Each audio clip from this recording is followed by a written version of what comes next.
भारत की पॉलिसी इस समय बेस्ट है? क्या आप भारत को भी एक पोल बनता हुआ जैसा कि हम चर्चा कर रहे हैं, या भारत ऐसे ही रहेगा और इसी वजह से हम विश्व गुरु विश्व बंधु कहलाएं?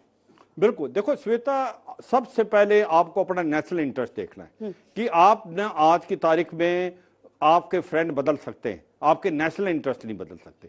तो इस चीज को देखते हुए जो आज की स्थिति है, इसमें हमारे को रूस बहुत इंपॉर्टेंट है। 1971 में हमारे साथ खड़ा हुआ था जब कोई नहीं था, अमेरिका तो दूसरे पलटे में था। फ्लीट आ गई थी। उसके बाद दो बातें और हैं कि जब भी हमें हथियार चाहिए, अभी 2020 के अंदर जब हमारे साथ टकराव हुआ था चाइना के साथ, तो उसने मिग 29 और दिए, हथियार दिए, स्पेयर पार्ट दिए। तीसरा, जो कश्मीर का इशू जब भी यूनाइटेड नेशन में उठा है, वो भारत के साथ खड़ा है। तो सच्चाई बात है कि रूस हमारे लिए एक आयरन फ्रेंड है, जिस प्रकार से चीन और पाकिस्तान की दोस्ती है। चाहते हैं डायलॉग हो और लड़ाई बंद हो। ये कौन जो लड़ाई हो रही है, इसमें सबका नुकसान है।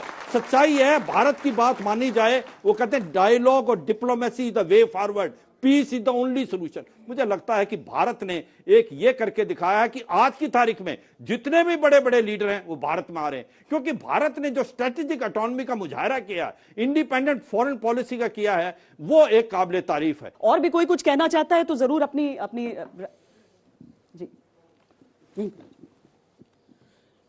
सर, जैसे कि हम देख रहे हैं कि रसिया हमारा पुराना दोस्त रहा है और आज सारे देशों की नजर हमारे भारत देश पे है। तो सर, इस कॉन्फ्लिक्ट पर इंडिया की सर कैसे टैकल कर रहा है? ये जैसे इकोनॉमी भी इम्पैक्ट हो रही है। मतलब कैसे कर रहा है? तटस्थ तो है, पर कर कैसे तटस्थ हैं? एक और ले लेते हैं सर सवाल या राय जो आपको देनी है। जी, मेरा सवाल आप सभी पैनलिस्ट से है।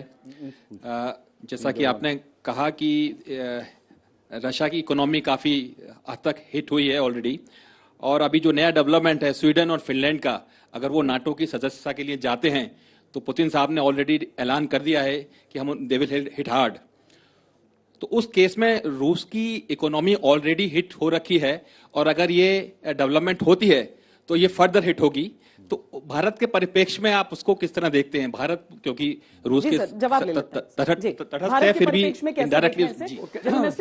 पहले उनका सवाल का जवाब कि तटस्थ तो है, पर इसका मतलब क्या है और क्यों पूरी दुनिया को एतराज नहीं हो रहा है? पाकिस्तान जैसा देश चला जाता है, इमरान खान वहां पे तो कहते हैं कि अमेरिका हमारे खिलाफ कॉन्स्पिरेसी कर रहा है इसी वजह से, और उनकी कुर्सी तक चली जाती है। लेकिन भारत कहता है कि हमारी संवेदनाएं यूक्रेन के साथ हैं, निष्पक्ष जांच होने की बात करता है जब नरसंहार होता है, लेकिन रूस का साथ नहीं छोड़ता है। साथ ही हम भले ही हम एब्सटेन करें वोट से। जो दो पैनलिस्ट, जो दो लोगों ने यहाँ पर इश्यूज उठाए हैं, बहुत रेलेवेंट है। बेसिकली भारत का role, actually if I sum it up, Bharat का रोल के बारे में बात हो रही है। इन्होंने ऑलरेडी बताया है, national interest dictates everything for a country, लेकिन आज की तारीख में national interest is also dictated bye threats. आज कश्मीर हमारे लिए इतनी थ्रेट नहीं है, it is under control. Pakistan इतना थ्रेट नहीं है, अंडर कंट्रोल।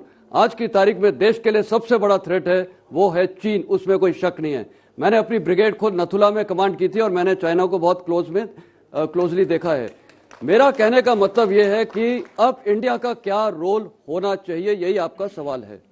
इंडिया का रोल देखिए, आज की तारीख में इंडिया ने क्वाड क्यों ज्वाइन किया, इसके कई कारण हैं। एक, हम इंडिपेंडेंट सॉवरन नेशन है, हमें पूरा अधिकार है हमने अपने देश के हित में क्या सोचना है, और वो बहुत सही डिसीजन है। Future battlefield lies in Indo Pacific, उसमें कोई शक नहीं है, एंड चाइना इंडो रीजन, उसमें भी कोई शक नहीं है। पहला वॉर जो करेगा, वॉर मतलब लड़ाई नहीं, जो भी ये हरकत करेगा, चाइना ने ताइवान के खिलाफ शुरू की है, लेकिन साथ ही साथ इंडिया के साथ करता रहेगा। गलवान में किया है और कई जगह कर रहा है, तो वो उसकी स्ट्रैटेजी बहुत क्लियर है। अब इंडिया को क्या करना चाहिए? देखिए, इंडिया को अपनी लड़ाई खुद लड़नी है, मिलिट्री लड़ाई उसमें शक नहीं है, लेकिन हम सब समझते हैं कि लड़ाई सिर्फ मिलिट्री वाइज नहीं, इकोनॉमिक, डिप्लोमेटिक, सारे फ्रंट्स में होती है, और इसमें वर्ल्ड अलायंसेस की जरूरत है। भविष्य में क्या इंडिया न्यूट्रल खड़ा रहेगा, सवाल ये उठता है। मेरे को लगता है कल अगर चाइना ने हमें थ्रेट दिया तो हमारे पास कोई ऑप्शन नहीं है, क्वाड और स्ट्रेंथन होगा और हमें वेस्ट के ऊपर थोड़ा रिलाई करना पड़ेगा। इसीलिए आज की तारीख में इंडिया का जो स्टांस है, हम वेस्ट को भी अनॉय नहीं कर रहे हैं, रूस को भी अनॉय नहीं कर रहे हैं, न्यूट्रल स्टांस रख रहे हैं। और जहां हमें पता है कि जैसे जेनोसाइड हुआ है या बूचा में, जो लगता है कि ये एक ह्यूमन राइट्स की वायलेशन है, इंडिया ने करेक्ट स्टैंड दिया है, एब्सटेन किया है और इनडायरेक्टली वो रशिया के अगेंस्ट था।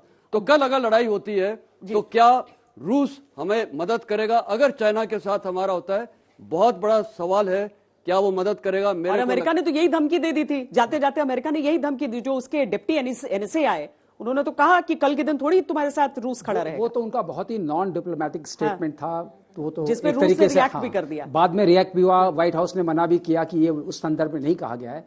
लेकिन सबसे बड़ी बात है जो कही जा रही है यहाँ पर, सम टोटल ये है, diplomacy can only silence the guns. Diplomacy की जरूरत पड़ेगी, अब किस परिप्रेक्ष्य में पड़ेगी वो देखना पड़ेगा। लेकिन जहां तक भारत का सवाल है, भारत ने अभी तक अपने नेशनल इंटरेस्ट, पॉलिटिक्स जो आपकी डिसाइड होती है national interest plus national fear, जो थ्रेट्स की हम बात करते हैं, हमारे थ्रेट्स क्या क्या हैं? नेचुरली हमारा सबसे बड़ा adversary at the moment is China. ये डिफाइंड एडवर्सरी है और defined adversary for America is also China. ये उनका डिफाइंड है, it's available in the public domain. तो अगर हम दोनों का एनिमी सेम है, सेम एडवर्सरी है, तो नेचुरली हम साथ साथ होंगे। लेकिन इसमें दो बातें आती हैं। अभी की जो वास्तु स्थिति ये है कि culturally, linguistically we are close to America, क्योंकि हमारे बच्चे, हमारे लोग, बहुत सारी हमारा इन्वेस्टमेंट जो पीपल टू पीपल कनेक्ट है वो अमेरिका से बहुत ज्यादा है। With respect to Russia, Russia से हमारा मिलिट्री कनेक्शन बहुत ज्यादा है। आज हमारी जो फाइटर फ्लीट है, जनरल साहब ने कुछ चीजों का नाम लिया कि ये हमने उनसे लिया है, लेकिन ये ग्रेडेड है, वो सारे के सारे फाइटर इक्विपमेंट नहीं है। लॉजिस्टिक्स में हेल्प करते हैं, लोकलाइज्ड वॉर में, वॉर सपोर्ट में हेल्प करते हैं। जो हमारी फाइटर फ्लीट है प्राइमरली वो एंकर्ड है अराउंड Su-30 272 हमारे पास है। वो सारे के सारे नीचे बैठ जाएंगे, ग्राउंड आउट जाएंगे अगर हम रशिया से अपना रिश्ता नाता तोड़ने की कोशिश करते हैं। और ऊपर से हमारा पुराना रिश्ता है, जब भी हमारे आफत आई, एक हमारा दोस्त हमेशा रहा है। हम लोग लाइटर वेन में कहते थे जब ट्रम्प जी का रूल था कि your relationship with America is a tweet away. कल वो आपके बारे में क्या ट्वीट कर देंगे पता नहीं है। तो आपकी लॉजिस्टिक सप्लाई के लिए हम अभी भी बहुत डरते हैं। मैंने खुद जैवलिन के लिए काम किया था कि हम उनकी टेक्नोलॉजी यहां लाना चाहते थे, जिसको टेक्नोलॉजी ट्रांसफर कहते हैं। उनके चेयरमैन से मैं चेयर कर रहा था उस मीटिंग को, हमारी बातचीत हुई।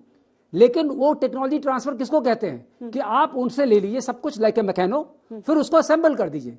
That's not technology transfer. Technology transfer होता है कि उस डिब्बे के अंदर क्या है, उसकी मैथमेटिक्स क्या है, उसके एल्गोरिथम्स क्या है, उसको आपने कैसे अचीव किया। टेक्नोलॉजी ट्रांसफर में अभी भी अमेरिका बहुत पीछे है, ये हमें जानना पड़ेगा।